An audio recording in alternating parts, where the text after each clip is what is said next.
name is Ryan Bouche. I started my IT career about 15 years ago, and I started in IT companies. My first company that I was at was called DAS3D, a 3D modeling company up in Salt Lake City. It was an IT company. I was in the web department there. After that, I came to an online coupon company in Linden, Utah. It was an IT company, and I managed the IT department there. After that, I went to a web development firm up in Salt Lake City called Link Software Solutions, obviously IT company. And then about 3 years ago, I ended up at a company called Shelf Reliance, managing the IT department there.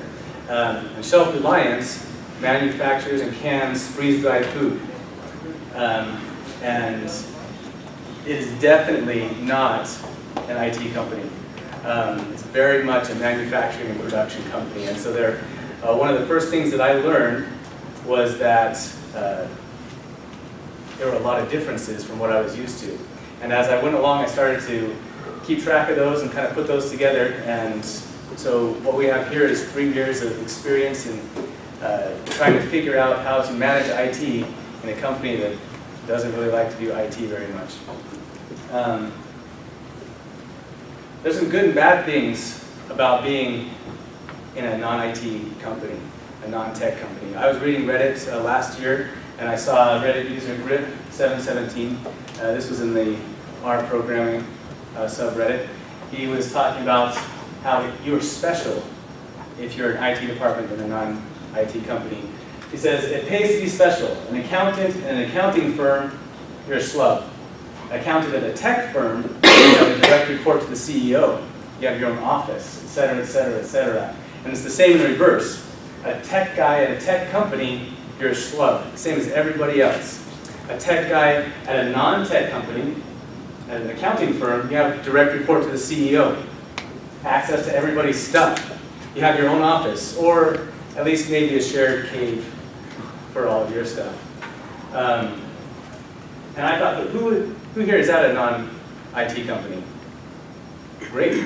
Any similar experiences to this? You felt special every now and then? Yeah. I agree with the same thing. We have our own, we have about 9 people in our IT department, and every single one of them has sat in meetings with the owner of the company at one point or another, and talked to them directly, worked with them directly. The owners know their names, every single one of them. But there's a flip side to this too, and I was thinking about it. In the very next reply to Reddit user Grip 717 was from Funky Pete. And he says, the bad thing is that you're weird.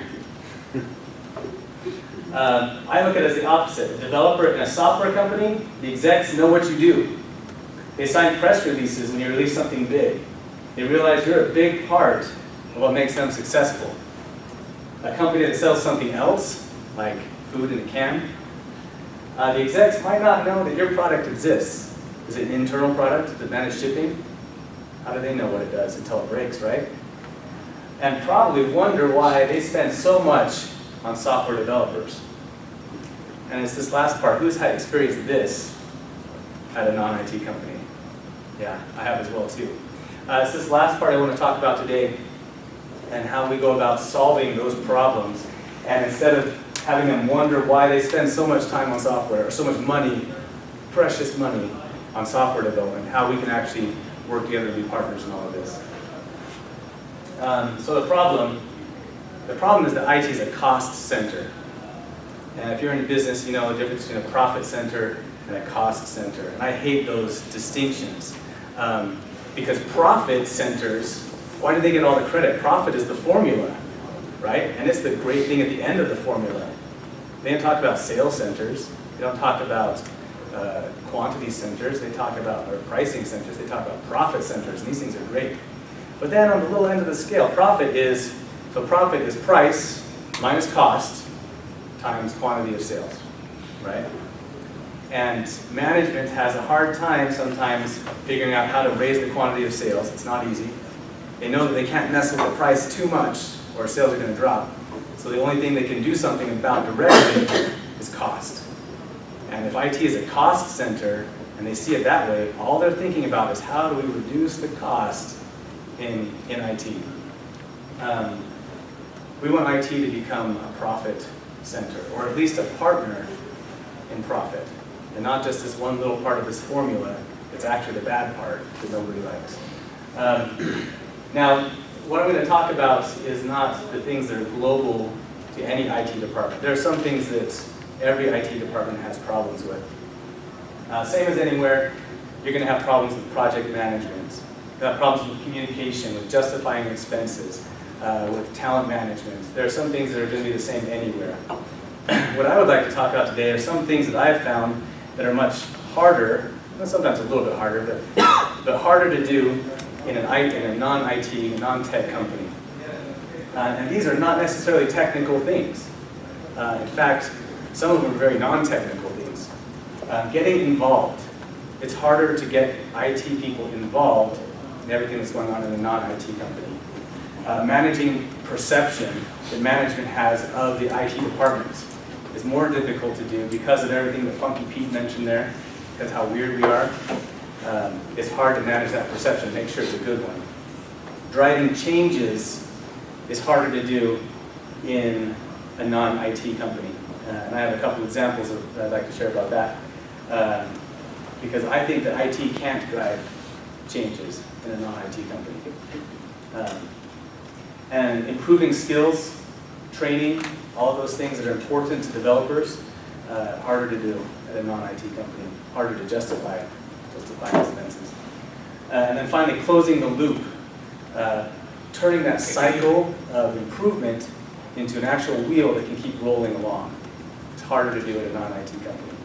So I have 5 things that we can focus on for each of these 5 problems that hopefully will help us to make IT world and non-IT companies a much better place. The first one is called Kaizen, and it helps solve the problem of getting involved. You can't spend much time in a manufacturing or production company without learning a few Japanese words. Who here knows what Kaizen is? 1, 2, we've got 2, 3, a little bit. Kaizen is a Japanese word. It comes from the Toyota model, which turned into lean manufacturing, which is actually kind of branched into lean development a little bit. But a Kaizen is a very important part of that, and it means a good change. A good change is a simple improvement you make to a process or a product that makes it better. And if you add up enough of these simple improvements, enough of these Kaizens over time, then you get a lot better. And if that doesn't sound familiar to some people in software development, then maybe you should look at some more project management stuff.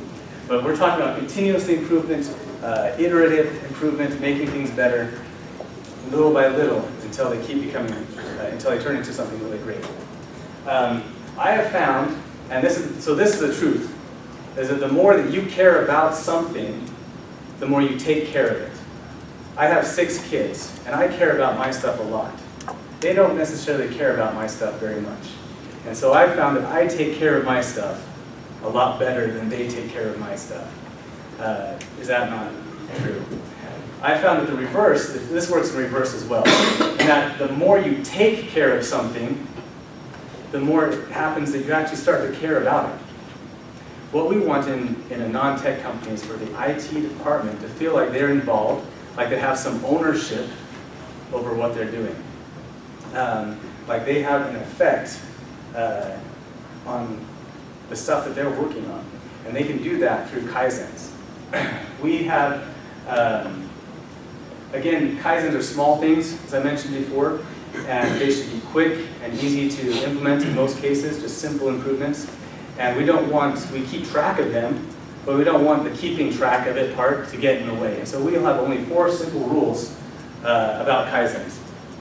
The first is that what was the problem? Be specific. Let me give you an example of the Kaizen. A web developer is working on a page, a new product, and he notices that part of the page is taking a really long time to load.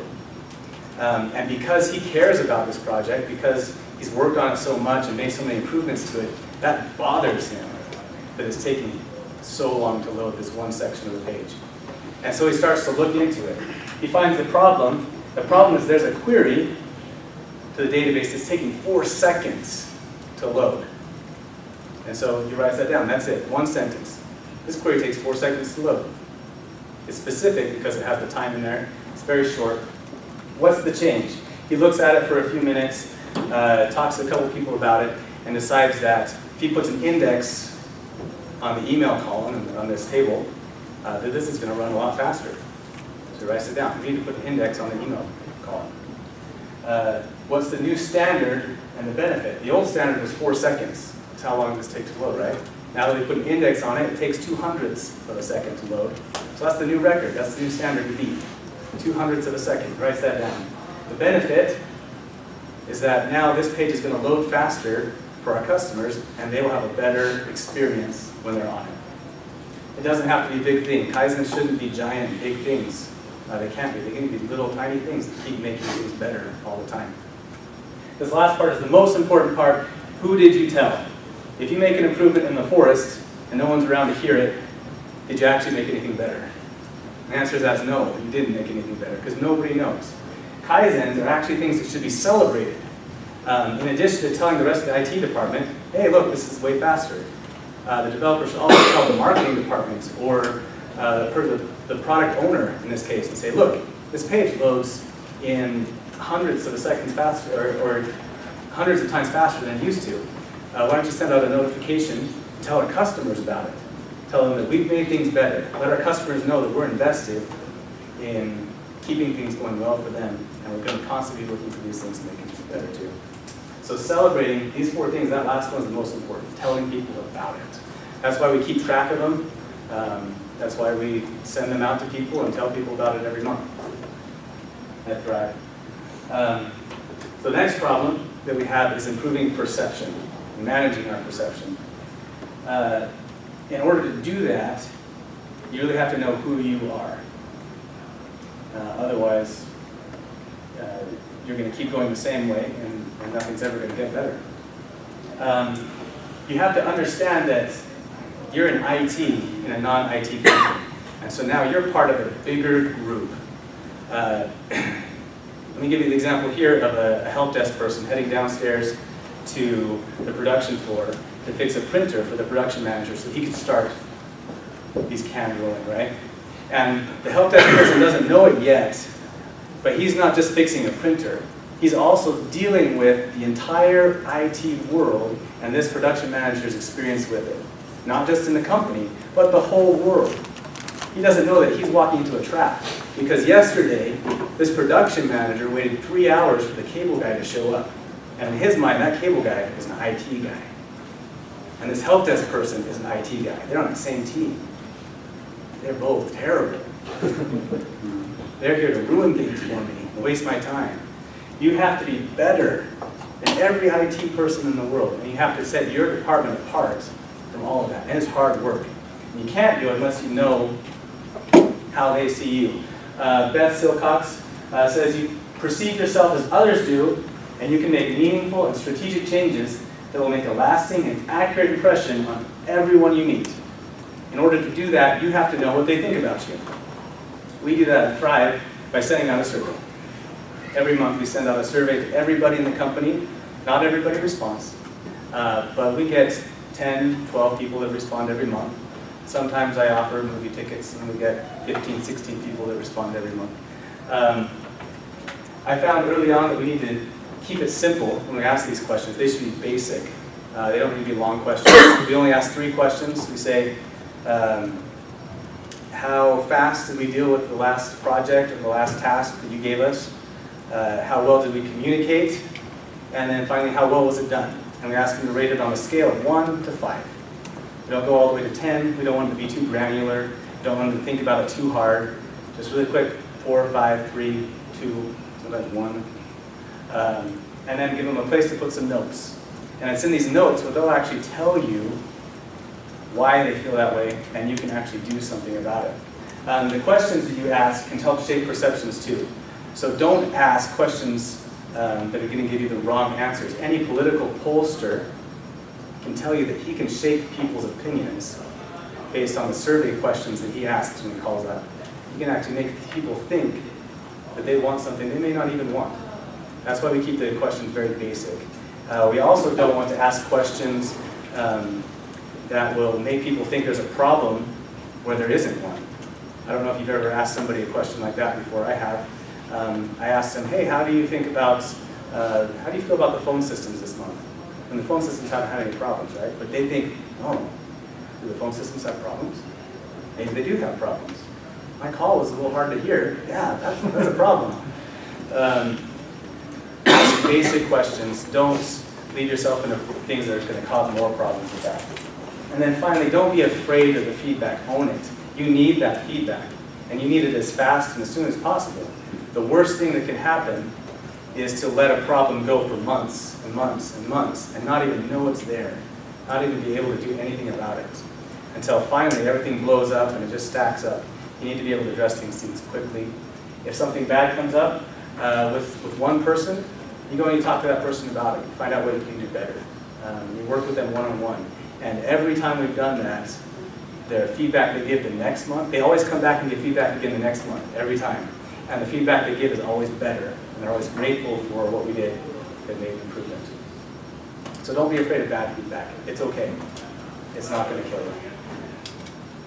Let's turn back. Oh, sorry, that's the next one. One more thing about looking outward from the IT department is driving changes. I call this slide, oh, hi, Outlook. The reason I call it that is that at Thrive, we run all of our communication systems and stuff like that through Google Apps.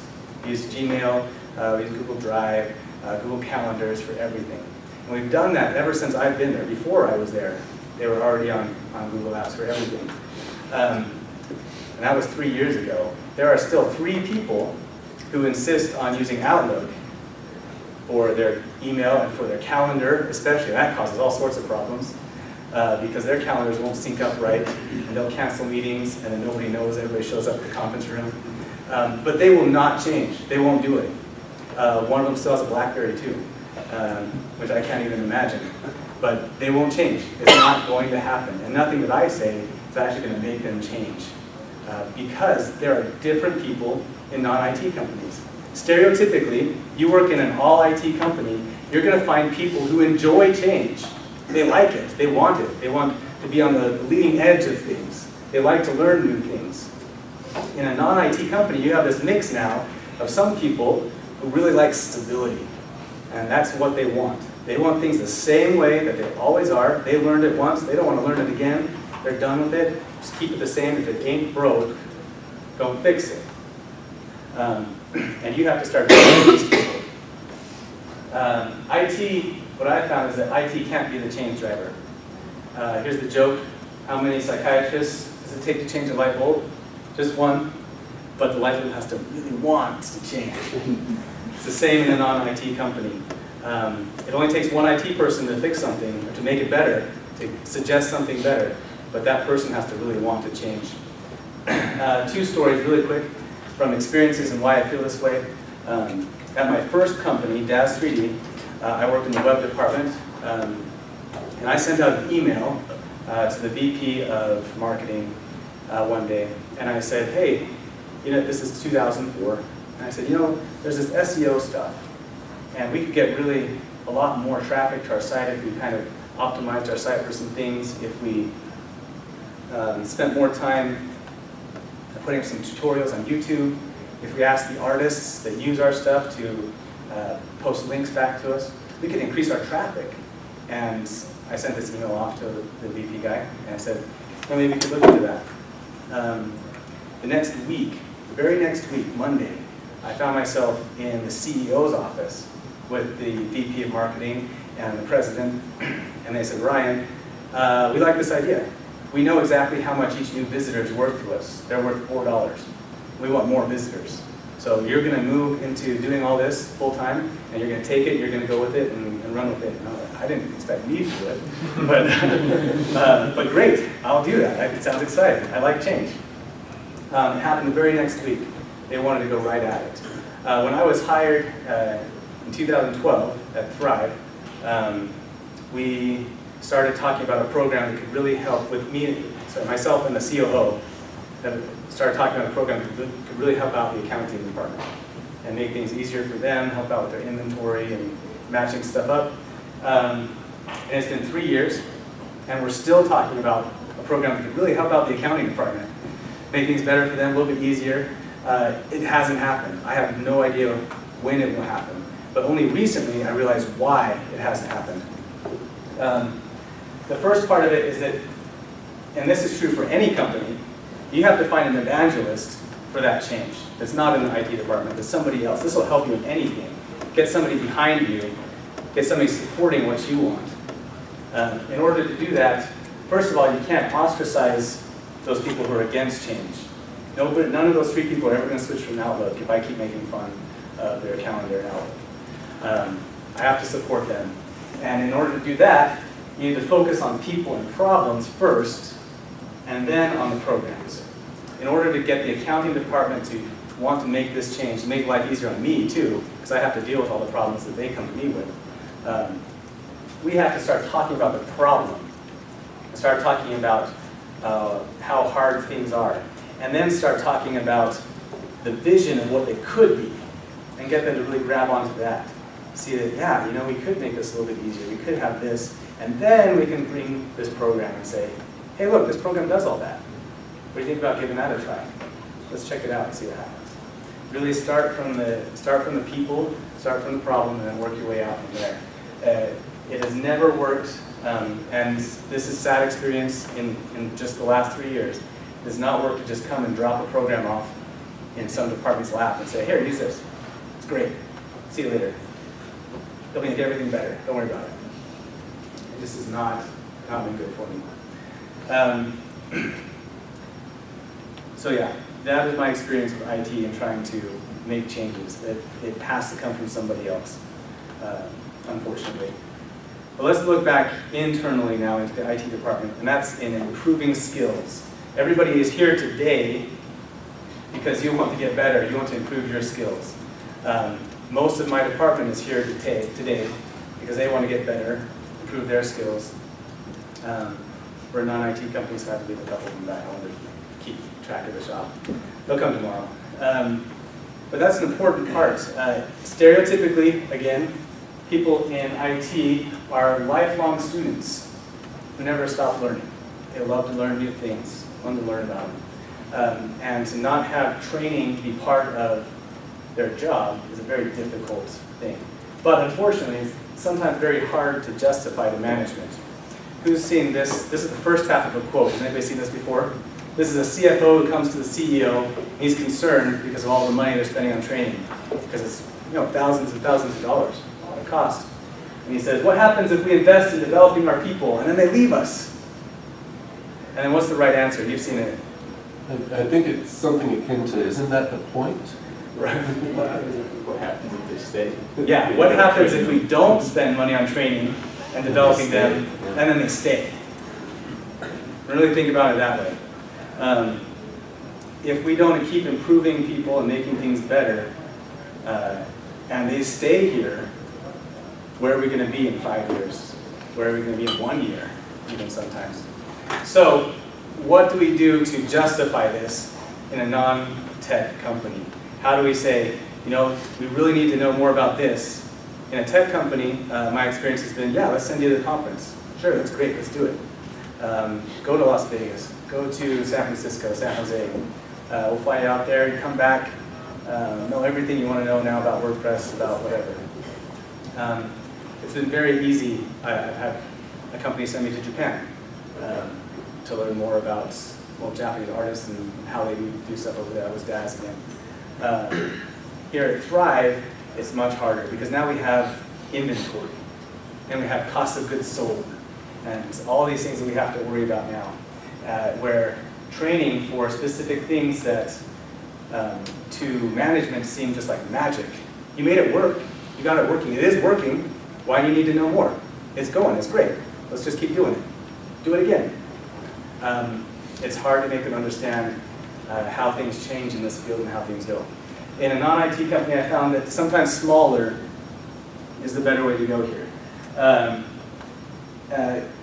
Like I said, my department's all here. In the next coming months, we'll have brown bag lunch and learn meetings where we all get together, bring a sack lunch in, and talk about notes from the things that we learned at this conference. We'll find new things that are interesting to us and talk about those things and expand our knowledge that way. Management doesn't mind lunchtime learning things. Local tech groups is another big thing. There are many local technology users groups here in this valley. It's awesome. From Salt Lake down to Provo, there's the Utah PHP users group and the Python users group that meet every third Thursday of the month. There's a JavaScript users group that meets, that seems like every other week for lunch. And then there's even a WordPress. If you want to get really specific, there's a WordPress user group that meets every month as well. They all meet on Thursdays. I don't know what's wrong with Thursdays. Provo Linux users group. You want to get bigger, expand your knowledge in something a little bit different. Provo Linux users group is there too. The problem with a non-IT department and a non-tech company is that they're kind of small. And that shared knowledge that you have is really finite. That circle of knowledge, the things that you all know together, is not big either. In order to do that, you have to introduce outside things and expand your circle of knowledge to new and outside things. Take advantage of all these local groups. There is a calendar on Google. There's a Google Calendar. If you're interested, you can search for Utah Tech Events Calendar, and that will give you everything that's been registered that's happening. That's where I found out about all of these meetings and stuff. Finally, I've had success with online courses and talking to management about doing things that way. They seem to like the idea that because they can find an immediate application for it. For example, if there is a new product that they want to, a new web page that they want to have that has a lot of bells and whistles to it, it's easier for me to go and say, you know, it'd be really nice if I could have so-and-so train up a little bit on this program called Angular, so that when we do this new product you want, it'll be just as fancy and everything that you want it to be. It costs $25, $50, meets a couple times a week. You mind if we have them do that? No, that's great. So I've had some success getting management to buy out that because they see the return that they're going to get on a very immediate scale. So smaller is better with training, but you got to keep doing it. You got to keep pushing forward with it. Finally, the fifth thing is closing that loop I was talking about, turning this cycle of development into a wheel that will keep pushing on and going forward instead of constantly falling apart right at the end. In order to do that, we use review and retrospective meetings. You notice I haven't said anything about Agile up to now. That's because I usually don't talk much about Agile outside the IT department at Thrive either. It's hard to explain it, hard to get them to really understand it, but it's easy for them to understand tenets and important principles of Agile, like review and retrospective meetings. They get that. That makes sense. So we talk about those things. This really is the secret, that one weird trick that's going to make everything better. Garbage in, garbage out. Paul Battledon is a medical doctor at, oh dang it, I'm forgetting where, Stanford, something like that. He's also a scientist for improvement and change. And he has this saying, every system is perfectly designed to get the results that it gets. Think about that for a second. Every system, your department is perfectly designed to get this project done exactly when it's going to get done. Late, on time, it's designed to actually work that way. Your company is perfectly designed to get the number of sales that it's getting. Your life is perfectly designed to get you to bed at 12:30 every night instead of at like 10, and you can actually wake up and feel good. All of that happens because of the way things are. And unless you change something, it's going to be the same results every time. In these review and retrospective meetings, we get a chance to actually look at things, analyze them, and make some changes to it. They're very important to do. Every time that we've skipped them, we've made the same mistakes that we just did. When we have them, things get better. It's as simple as that. As a guideline for these, ask for feedback again, and again, keep it simple. Don't get too detailed into things. Don't get off track on things. Give feedback, but when you do give feedback, provide solutions. Don't just say, Well, we were a little bit late because of scope creep. Oh yeah, scope creep. Let's not do that again. Okay, great. That doesn't give any solution to it. The next thing that's going to happen on the next project, more scope creep. Same thing. You need to come prepared to say, next time let's do this and think about these things before we get into it. Before it gets to our developer, let's make sure that you're good with it on the design end and everything first. Make it meaningful to the developers. HR people like this part, that these reviews and retrospectives should come back to the developers in their performance appraisals. Make it meaningful to them in their jobs. Instead of being scared of that, scared of telling developers how well they did, tell them how well they did, and they'll actually be better at it. If you don't, then the same thing happens again. And then finally, compare and contrast it to last time. Don't have these retrospectives, don't have these review meetings in isolation. Look at the one before that and say, did we do better? Did we do worse? Why did we do better? Why did we do worse? What do we have to change now to do better again the next time? So there you have it. 3 years of thoughts and notes and things like that on all these things that I have found have made life much easier for me at a non-tech company. I'm extremely happy at doing what I do. I like the difference in working with some of the people that I didn't get a chance to work with before. And you can do that too if you focus and make these things an important part of what you're doing. Get involved, manage your perception, make sure that other people are driving changes, that you keep improving skills, and then you close the loop. To round this out, I wanted to talk about a couple other things that are important to management now, and not important to just IT departments. Management cares about measurements. They care about results, right? In this case, it's very easy at a non-tech company to measure something like shipping. You start with an empty box at the end of the conveyor belt. It rolls down the conveyor belt. It's filled up with cans, ends up on a shipping truck. You measure how long that takes, multiply by how many you got done in an hour, divide that by how much money you spent in labor, and you get cost per box. Now you have a goal. We can improve that, try and make that faster, cost less. It's great. They love it. That's what they want. That's something they can do about, something about. They have no idea how IT works. They have no idea how programming works. And they can't measure it. And it frustrates the heck out of them. They have to be able to measure it. It's taken a long time. It's taken the full 3 years. We're still working on it and trying to tweak these measurements. But we have 4 that we use at Thrive that I wanted to share with you today. The first one is our complaints to orders ratio. The way this works is customer service has a form. Every time a customer calls up with a complaint, they log it. It goes into a database, and we divide that at the end of the month by how many orders we had that month. That gives a good sales, monetary quality that we can look at now.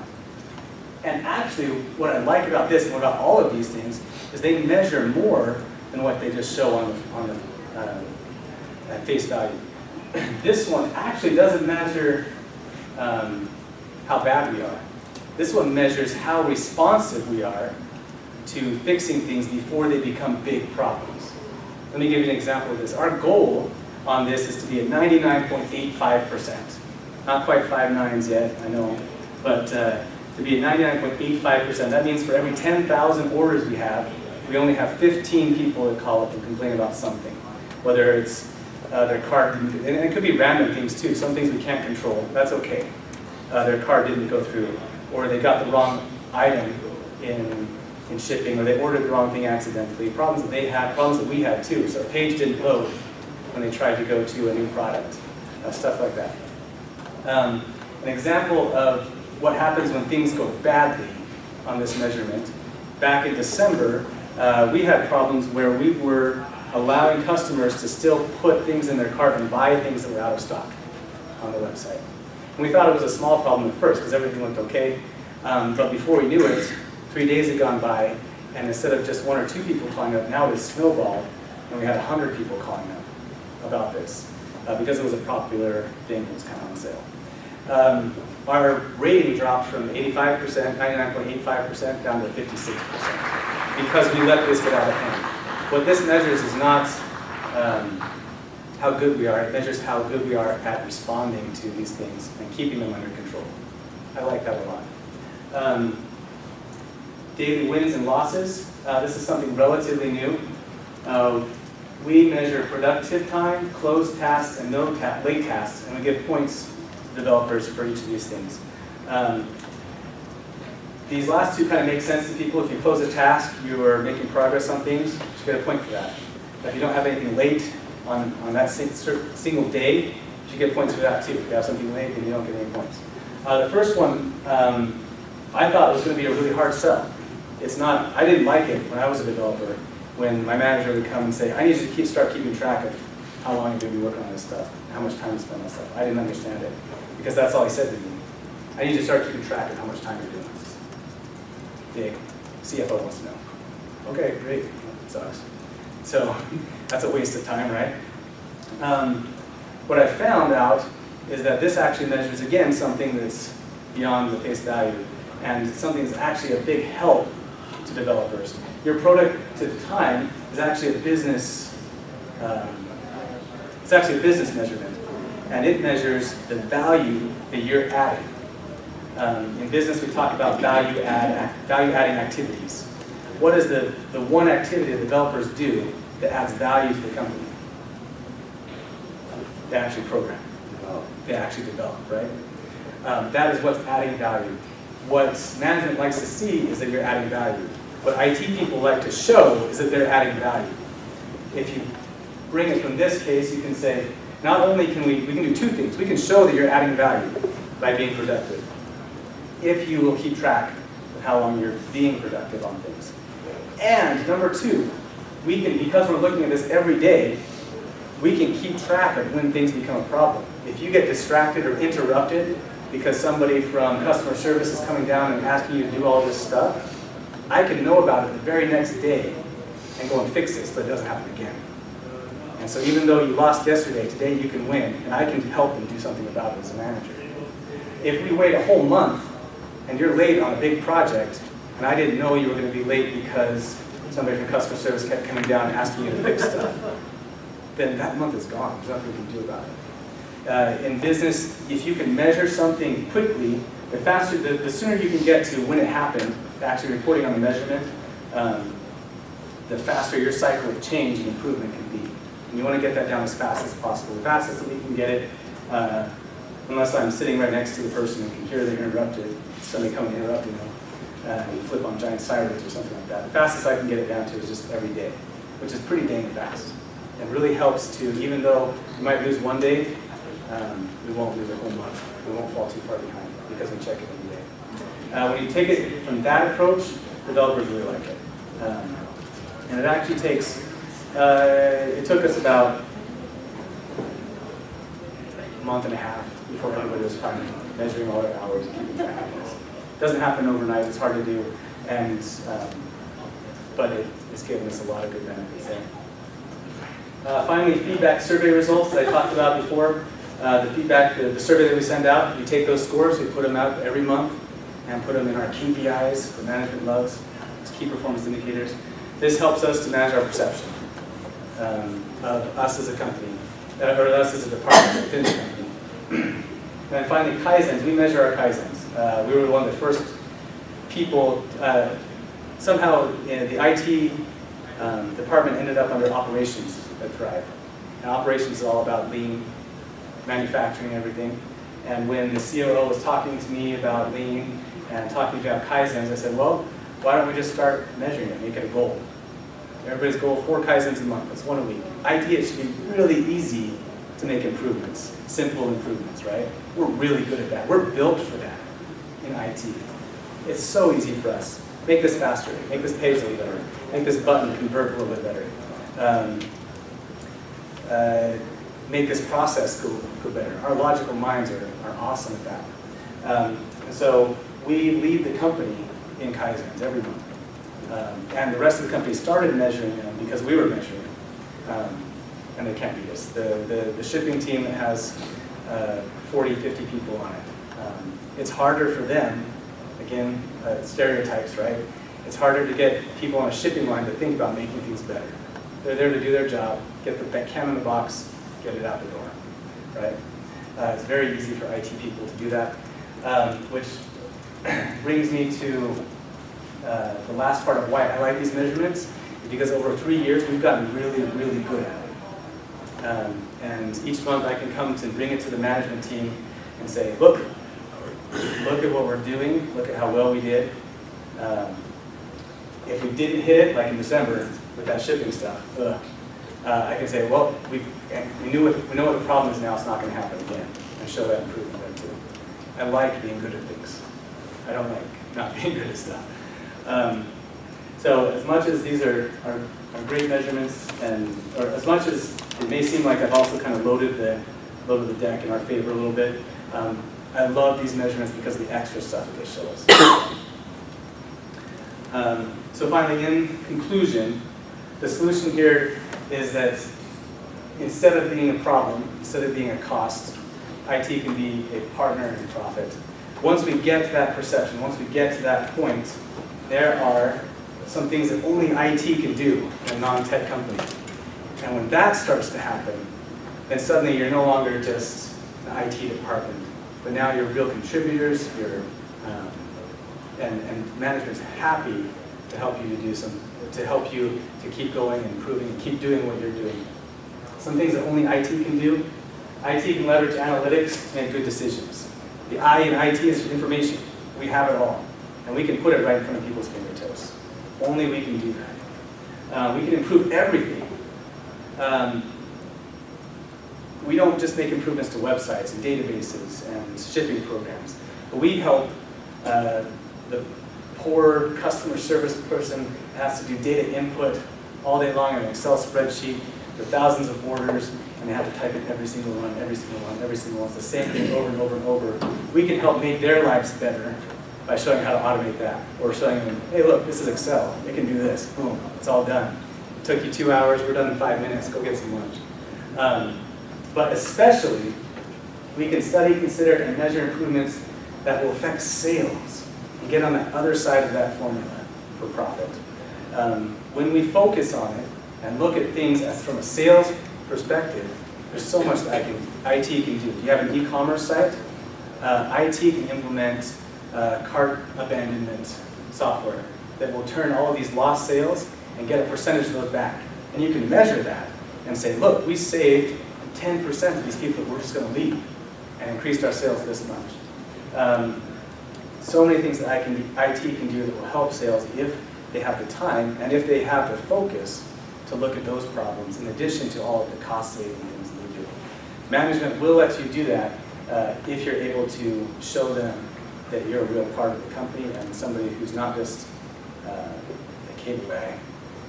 It's against you in every step that they take, right? Thank you for listening today. I'm glad that you came. I hope that you take something out of all of this. Again, my name is Bouche. You can find me at writebit@gmail.com or on GitHub. I have a couple of things I contribute to there at /writebit, a blog that I post to every couple months, 4 months, at biztechbridge.com and on Twitter at Bouche. Tomorrow, if you want to come back to the same place at 4 o'clock, I'll be presenting with a developer who I work with, a good friend of mine also, on a product that we've developed in open source that we use for our project management at Thrive, and talk about that story and how a non-IT company, very closed and secretive company, private company, let us do something out in the open source world, and actually thanked us for it, and well done. So, thank you very much.